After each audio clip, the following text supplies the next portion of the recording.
आज हम बात करेंगे कि फीमेल्स में सेक्स ड्राइव कम क्यों होती है।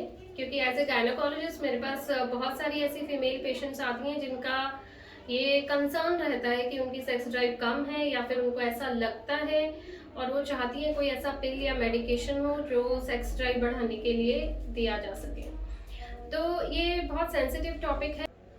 जो मेल्स हैं उनका मेन हार्मोन रहता है टेस्टोस्टेरोन और जो फीमेल्स हैं उनका हार्मोन रहता है एस्ट्रोजन एंड प्रोजेस्टेरोन। मेल के कंपैरिजन में फीमेल में हार्मोन्स के फ्लक्चुएशंस ज़्यादा आते हैं, साइक्लिकल हार्मोन्स रहते हैं जिसकी वजह से पीरियड आता है, फिर उसके बाद में एस्ट्रोजन बढ़ना शुरू होता है, पीक आता है, फिर प्रोजेस्टेरोन आता है। ये सारा साइकिल मैं अपने एक अलग वीडियो में पहले से डिस्कस कर चुकी हूँ जो कि आप सब्सक्राइब करके देख सकते हैं, इसलिए मैं डिटेल में अभी यहाँ डिस्कस नहीं करूँगी। तो ऐसा हो सकता है कि फीमेल में हार्मोन्स का जो इतना फ्लक्चुएशन होता है तो किसी स्टेज पे उनकी सेक्स ड्राइव ज़्यादा होती है और किसी पे कम होती हो, जो कि मेल्स में क्योंकि ये फ्लक्चुएशन कम होता है तो उनकी एक रेगुलर सेक्स ड्राइव पूरे मंथ, पूरे साइकिल में या पूरे मंथ में रहती है। वहीं फीमेल्स की ये वेरी करती है, कम ज़्यादा होती रहती है। पर ऐसा कुछ नहीं है कि फीमेल की कम होती है और मेल की ज़्यादा होती है। जो सेक्स ड्राइव है जो हार्मोन से रिलेटेड होती है और हार्मोन सारे सिक्रीट होते हैं ब्रेन से। जो इनका कंट्रोलिंग सेंटर मास्टरमाइंड होता है वो ब्रेन होता है। ब्रेन से कुछ रेगुलेटिंग हार्मोन रिलीज होते हैं जो कि हमारी बॉडी के एस्ट्रोजन, प्रोजेस्टेरोन या मेल है तो टेस्टोस्टेरोन को कंट्रोल करते हैं। अगर आप स्ट्रेस में हैं तो आपका हाइपोथैलेमस पे वो इफेक्ट डालता है जो कि ब्रेन का एक पार्ट होता है, उससे सारे रेगुलेटिंग हार्मोन ब्लॉक हो जाते हैं। ये जो रेगुलेटिंग हार्मोन्स होते हैं इनका पल्सेटाइल रिलीज होता है। ऐसा नहीं है कि एक fix amount per day release होता हो, पल्सेस में ये रिलीज होता है जिसकी वजह से आगे ओवरी को या टेस्टिस को सिग्नल मिलता है हार्मोन बनाने का। लेकिन आप स्ट्रेस में हैं, आप काम से ओवरबर्डन्ड हैं, आप किसी चीज के बारे में इतना ऑक्यूपाइड हैं कि आप दूसरी चीजों के बारे में नहीं सोच पा रहे, तो उस सिचुएशन में आपका ये जो सर्केडियन रिदम है ये डिस्टर्ब हो जाता है और आपकी सेक्स ड्राइव कम हो जाती है, चाहे आप मेल हो चाहे आप फीमेल हो।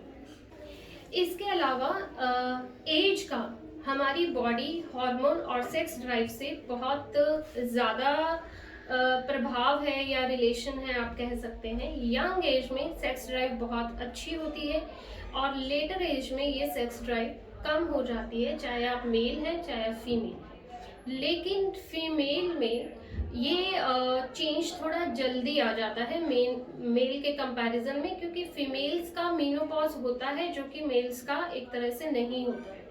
तो मीनोपॉज होने के बाद एक ड्रास्टिक डिक्रीज होता है सेक्स ड्राइव के अंदर।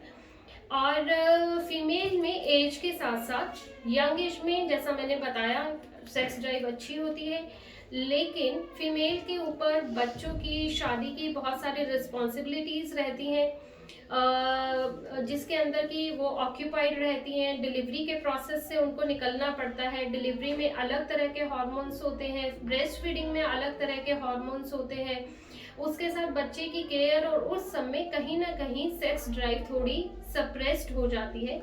मेल को चूंकि बच्चे को संभालने का, जन्म देने का ये सब काम नहीं रहता है, तो मेल्स में वो थोड़े ही ज़्यादा मेंटेन रहती है। अब हम बात करेंगे कि ये तो पॉइंट हो गए कि ऐसा होता है, लेकिन अब हम उन पॉइंट्स की बात करेंगे जिनको कि आप इम्प्रूव कर सकते हैं अपनी सेक्स ड्राइव बढ़ाने के लिए। फर्स्ट तो आप स्ट्रेस से दूर रहिए, अपने काम को जितना हो सके कम करने की कोशिश कीजिए। अगर आप बहुत ज़्यादा टाइम काम में, ट्रैवलिंग में, गैजेट्स में बिताते हैं तो उसको थोड़ा शॉर्टन कीजिए। ये भी देखा गया है कि गैजेट्स आने के बाद लोग अपने स्पेयर टाइम में गैजेट्स में ज़्यादा ऑक्यूपाइड रहते हैं, इसकी वजह से भी सेक्स ड्राइव कम होता है। मोबाइल और लैपटॉप से ऐसी किरणें निकलती हैं जो कि आपके मेलाटोनिन को इफेक्ट करती हैं, जिसकी वजह से भी सेक्स ड्राइव कम होता है। तो आपको अपना स्क्रीन टाइम कम करना है, मोबाइल कम करना है, आपको अपने पार्टनर के साथ ज़्यादा टाइम स्पेंड करना है। जितना आप साथ में बैठोगे, ऐसा कहते हैं साथ बैठने से, एक दूसरे को टच करने से भी ऐसे हार्मोन्स रिलीज होते हैं जो आपकी सेक्स ड्राइव बढ़ाते हैं। फीमेल की जो सेक्स डिजायर होती है वो काफी उसके इमोशन से रिलेटेड होती है। ये एक थोड़ा डिफरेंस रहता है मेल और फीमेल में।